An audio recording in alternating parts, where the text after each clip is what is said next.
Durante a semana passada, a liturgia foi nos colocando em contato através do Evangelho com as resistências que Jesus ia experimentando ao longo da sua vida pública.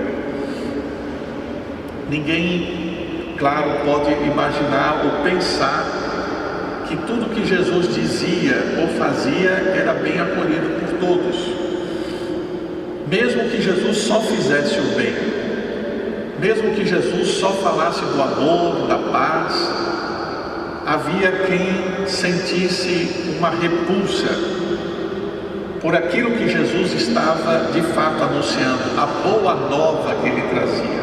Aliás, a boa nova de Jesus era boa para alguns, mas para outros consistia numa má notícia, porque desestabilizava, tirava do comodismo, exigia conversão. E nem sempre a gente está disposto a ouvir quem nos convida à mudança.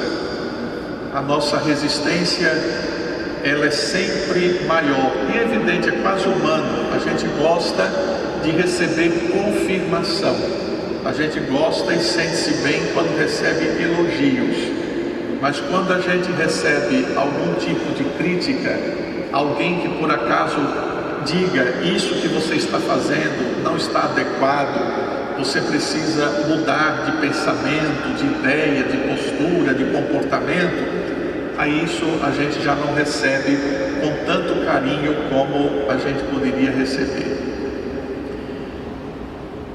O que mais chama a atenção é que essa resistência que Jesus vai experimentar ao longo da sua vida não vem somente daqueles que são os seus compositores diretos, que nós já conhecemos pelos evangelhos: os fariseus, os saduceus, os sumos sacerdotes, os escribas, os mestres da lei. Esses todos, nós sabemos, são adversários de Jesus explícitos. O que causou espanto, e nós ouvimos no evangelho de hoje, é que Jesus também sofreu resistência da parte de quem o conhecia, dos seus conterrâneos.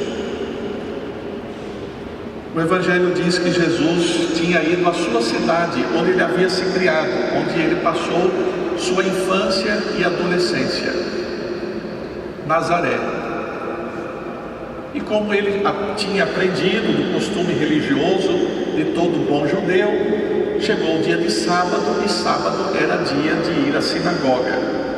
Os judeus tinham em Jerusalém o templo, onde prestavam seus sacrifícios, pelo menos 3 vezes por ano, e nas suas cidades, povoados, havia sempre uma sinagoga, que é o lugar onde os adultos leigos liam a Torá, a Bíblia, a Palavra de Deus, e faziam seus sermões, suas pregações sobre o que estava escrito. Jesus era, portanto, um leigo, adulto, e estando na sua cidade de Nazaré, ele vai ler o que está escrito na Bíblia. Ele pega o trecho do profeta Isaías, lê o trecho, fecha o livro e aí diz: aquilo que vocês ouviram acabou de se cumprir.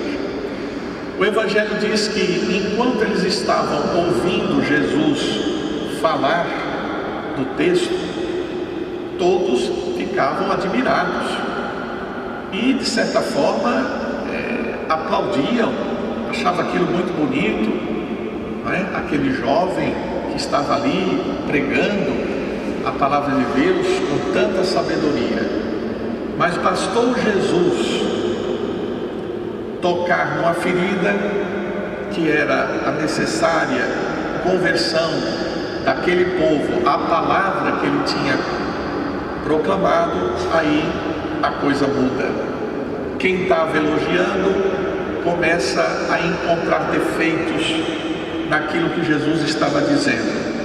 E aí começam a dizer: quem é esse rapazinho que está aí? Não é o filho de José? A gente não viu esse menino brincar aqui nas praças? Não nasceu aqui no nosso lugarejo pobre, desse povoado? De onde vem essa sabedoria dele? Começaram a questionar a sabedoria de Jesus. Por quê? Porque eles eram de uma cidadezinha, um distrito de um município lá na periferia, em Nazaré, uma cidadezinha escondida que ninguém dava importância alguma, e na cabeça deles, Deus só podia se manifestar nos sábios, nos ricos, nos poderosos, nos que estudavam a lei, nos que vinham da capital. Como é que esse rapaz que nasceu no interior pode ter tanta sabedoria assim? Não é nem da capital, nunca estudou numa grande escola, desculpe, nunca estudou numa grande escola. De onde vem essa sabedoria? E aí Jesus diz: pois é, um profeta nunca é bem tratado em sua pátria. Isso enfureceu ainda mais aqueles que já estavam resistindo à palavra de Jesus. Meus irmãos, isso acontece toda vez que a gente nega entender que o caminho de Deus é um caminho inverso ao caminho do mundo. O caminho de Deus é o caminho de Jesus. Era Deus, não se apegou à sua condição divina, mas foi se humilhando, foi se esvaziando da sua condição divina, até ser um igual a nós. Nasceu pobre, foi criança e jovem numa cidadezinha do interior, não tinha estudado nas grandes escolas, era um jovem aparentemente como outro qualquer.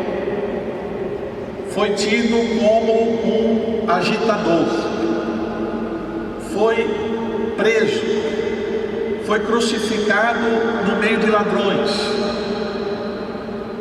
O caminho de Deus não é o caminho pretendido pelo mundo, que tem mais poder, quem é mais, quem ganha mais, quem tem mais prestígio. O caminho de Deus é o caminho da cruz, é o caminho inverso ao caminho do mundo.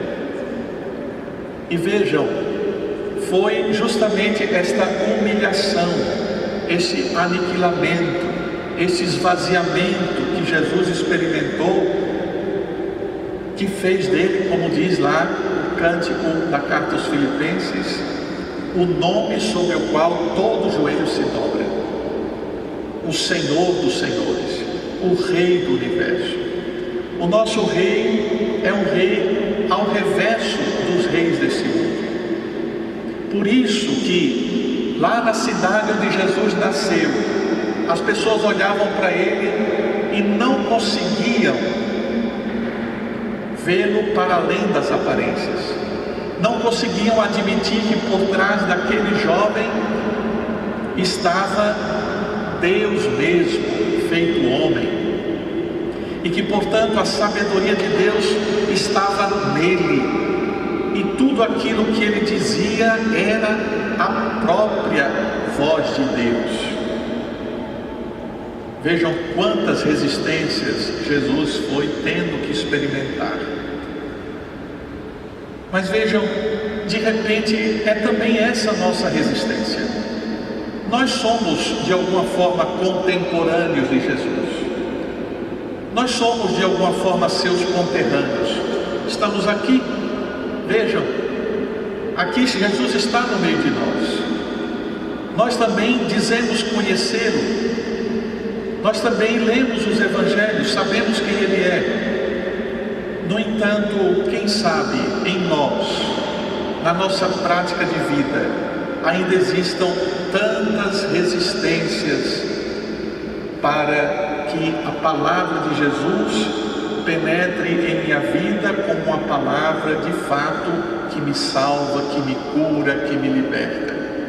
Às vezes eu escuto o Evangelho, bate e volta, não entra, não penetra, não toca a mim. Quantas vezes eu já escutei Deus falar pela Bíblia, pela palavra de Deus dita na celebração, e eu fiz como que isso não fosse comigo, como se isso não me atingisse, como se isso não me desse ou não me fizesse respeito. E isso pode acontecer nos corações mais religiosos. E é contra isso que a gente também tem que lutar espiritualmente. É talvez uma batalha espiritual que a gente tem que fazer todos os dias. Qual é? Tirar os obstáculos para que a palavra de Deus de fato esteja em nós. Não seja algo de fora, mas que esteja presente em nós. E vejam, a sabedoria não precisa ser uma pessoa inteligente para ouvir a palavra de Deus e para se tornar praticante dela. Muito pelo contrário, geralmente pratica mais a palavra os simples, os humildes. Eles são muito mais dispostos à escuta do que os que são dotados de muita inteligência. São Paulo, na primeira leitura de hoje, disse justamente isto. Ele tinha ido à cidade de Corinto e disse: olha, quando eu falei para vocês, eu falei com simplicidade, eu não procurei discursos mirabolantes para convencer vocês de que Jesus é de fato o Salvador. Não usei de nenhum artifício para convencer a vocês. Eu só quis mostrar que a fé se baseia no poder de Deus. Lindo esse testemunho de Paulo. Paulo, diferentemente de Jesus, tinha estudado numa grande escola. Foi formado por um grande mestre da Bíblia, Gamaliel. Mas quando tinha que falar com os simples, lá em Corinto, ele falava a linguagem do povo. E disse: olha, eu quero que vocês entendam a fé. Bonita essa preocupação pastoral, né, de São Paulo. Hoje nós estamos celebrando o grande Papa da Igreja, São Gregório Magno, como eu disse no início, a quem nós devemos muito da liturgia que hoje nós celebramos. Quando a gente ouve falar a expressão canto gregoriano, é que vem de São Gregório, né? Nós temos uma herança belíssima que a Igreja conservou graças à reforma, ao trabalho também intelectual de São Gregório em favor da liturgia da Igreja. Sem pensar aqui, não é, do grande Papa que ele foi, governando a Igreja em tempos muito difíceis. Mas vejam, usou da inteligência que tinha a serviço da Igreja, a serviço dos outros. Não usou em benefício de si próprio. Peçamos ao Senhor que nos dê esse espírito de abertura para a sua palavra, e que a sua palavra, uma vez em nossos corações, possa também se tornar prática no dia a dia. Que São Gregório lá do céu interceda por nós.